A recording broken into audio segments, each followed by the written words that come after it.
ubusobanuro bw'isi n'amabanga. Iyo twumvise ijambo isi mbega biba bisigura iki? Amabanga yoyo atwerekeza kuki? Isi ni ijambo ryagutse cyane kuruta uko tuvyibaza. Ariko bimwe mu byo tuzi kuri iryo jambo nuko isi ari ikibanza kirimo ibinyabuzima n'ibitari vyo. Mvuze ibinyabuzima mbashaka kwerekana ibiriho bivuka bigakura bigasaza bigapfa. Ariko mu buzima bwavyo bibaho bihumeka. Ibitari vyo navyo ni ibiriho bidahumeka.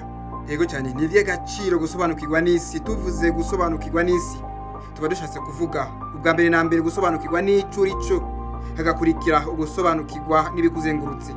Bitabaye bityo naho ubusa n'utariho, nk'uko René Descartes yabivuze mu nyandiko yiwe yise Le Discours de la Méthode, 4e partie. Muri iyo nyandiko herekana uko uno mugabo yigeze kuba hatazi ko ariho, hagera n'ahakeka ko yoba atagira umubiri, ko atasi nimwe ibaho, ko atakibanza na kimwe kibaho. Ukudasobanukirwa n'ibikukikuje bisa no kugendagenda mw'ishamba utazi canke kugendagenda mu mwiza w'umuzitanya. Isi iriho vy'ukuri, ni ikibanza kibamwo ibintu n'ibitari vyo. Amayobera rero nuko mu bintu harimwo vyinshi tudashobora kubona, harimwo na vyinshi bitoroha ko dusobanukirwa. Eka mbere no muvyo tubona si vyose dusobanukirwa. Ibitari ibintu niko kuko ivyo tubonesha amaso yacu dusobanukirwamwo bike cyane, ibindi bigasiga ubwenge bwacu. Mbere hari no mu bitari ibintu twumva gusa ariko tudashobora kubona ngo tunakora koreko. Ico dukwiye kumenya hano muri nosi yacu, ibintu n'ibitari vyo dushobora kubona tukanakorakora ko bifise ubuzima buhera.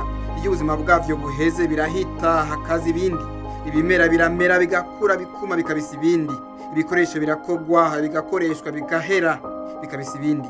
Iryo bisikanya nta kindi riva kuretse kuba gusa biboneshwa amaso y'umubiri, bikanakogwa ko hakoreshejwe ibihimba vy'imibiri yacu. Ivyo tutabonesha amaso yacu kandi tudashobora no gukabakaba, ivyo ni ibihoraho muri ino si tubamwo.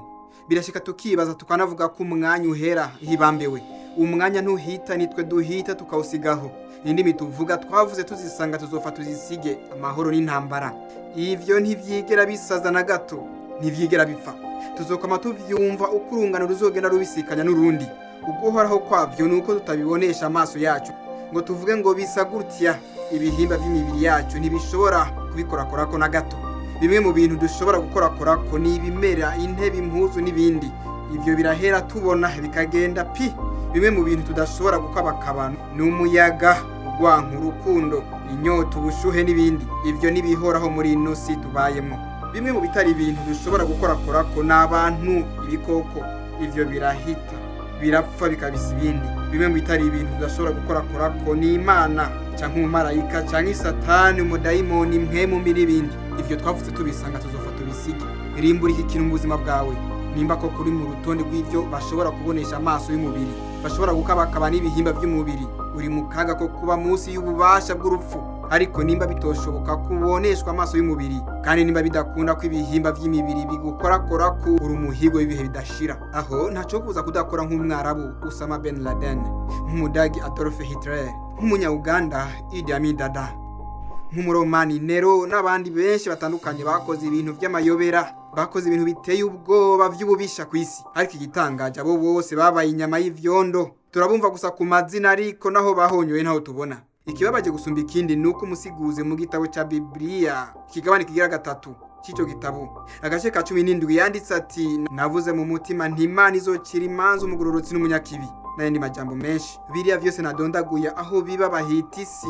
Isi ishobora kuba ubutaka canke umubumbe. Isi ishobora kandi kwitiranwa n'abantu ubwabo. Urunani rw'ibinyabuzima n'ibitari vyo n'isi. Urunani rw'imibumbe iri kwijuru ihagatiwe n'izuba, iyo vyose n'isi. Isi kandi ni ikibanza kinini cyuzuye abantu benshi. Isi ishobora kuba umugwi w'abantu basangiye ivyiyumviro canke abantu batemera. Aho mbashatse kuvuga ibijanye n'ivyobokamana. Ambavu y'ivyo twavuze, isi nuno mubumbe tubako tugendagendako, ni ku mubumbe twisanzeko. Iyi nico twita isi igaragara mu gisagara ca Athene hariya mu Bugiriki mu mwaka wa 427.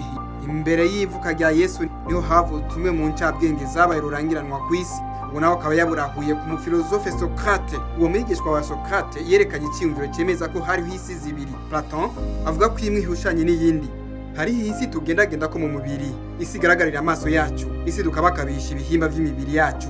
Iyi ni isi hita kandi ifise igihe gito cyane. Hakaba n'iyindi idashobora kugaragarira amaso y'umubiri, n'isi iboneshwa ijisho ry'umutima atari wa wundi w'inyama n'amaraso, ijisho ry'umushaha.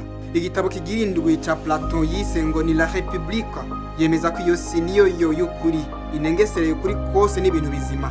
Yanditse ati tumeze nk'imbohe zuganiwe mu cyobo, amaguru n'amaboko n'amazosi byose nta na kimwe kinyiganyiga, kuko ivyo bihambiriwe ku binyororo kuva ku munsi twavukiyeko.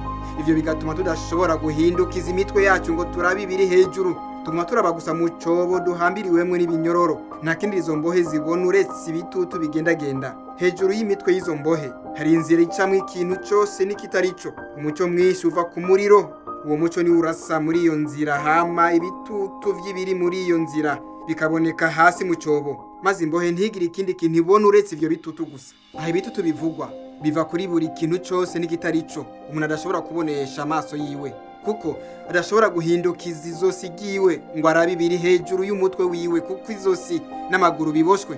Aho kubona ivy'ukuri umuntu akabona ibitutu gusa, umuco canke izuba ni ukwiyumvira. Ivyo binyororo ni ubunyantege nk'iby'imibiri yacu butubuza kwiyumvira gushika kure y'ivyifuzo by'imibiri yacu.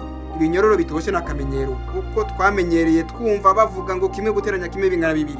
Ako kamenyero gatuma tutiyumvira ibindi birenzaho. Ivyo tubona, ivyo twumva n'ibitutu gusa, ukuri kwavyo kuri mwisi itagaragara. Saint Augustin we abivuga atari umunwa na gato mu nyandiko yise Dans la cité de Dieu.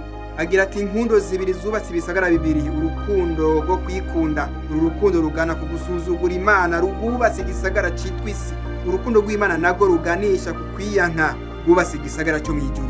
Aha Saint Augustin yerekana ko ibintu byubatswe n'abana b'abantu hano ku isi biva ku kwikunda gusa. Igisagara cyo mwijuru nico gifise amahoro nyakuri, bivuze ko amahoro yo mwisi ni igitutu gusa. Ibigaragara vyose mwisi bihishijwe ibanga rikomeye. Saint Augustin aravuga ko iki gisagara cyo mwijuru ni igihoraho mu gico misi ari cy'akanya gato. Umubiri nibohero rituma udashobora kwihweza isi nyakuri, gukunda ivy'umubiri cyane uhindukira umuja w'ivyifuzo vyawo, hamugutahura ko kuri ntikuba kugishoboka kuri wewe. Isi tubonesha amaso yacu tunakabakabisha ibihimba vy'imibiri yacu yuzuye ibinyoma vyinshi. Igituma isi kundi kinyoma nuko arico kinyaruka kwemerwa, kandi kikemerwa ku bantu bakiboheshejwe n'iminyororo y'akamenyero k'ivyo bari basanzwe babona bakumva. Nta mwete abantu bagira wo guhinyuza ivyara akamenyero kabo. Abantu bafashe muri ino si bimenyerewe ko ari vyo kuri. Ni imbohe zo mu cyobo ca Platon kugira ngo utanke ukuri ngo wimike ikinyoma ivy'isi kwereka ikakumvisha. Ihutire kubishira hagati y'utuzitizo hamukenguze ntitode zirebarenga yabo. Cyari kiganiro isi n'amabanga. Gumana na Bookimoon Global naho ubutaha.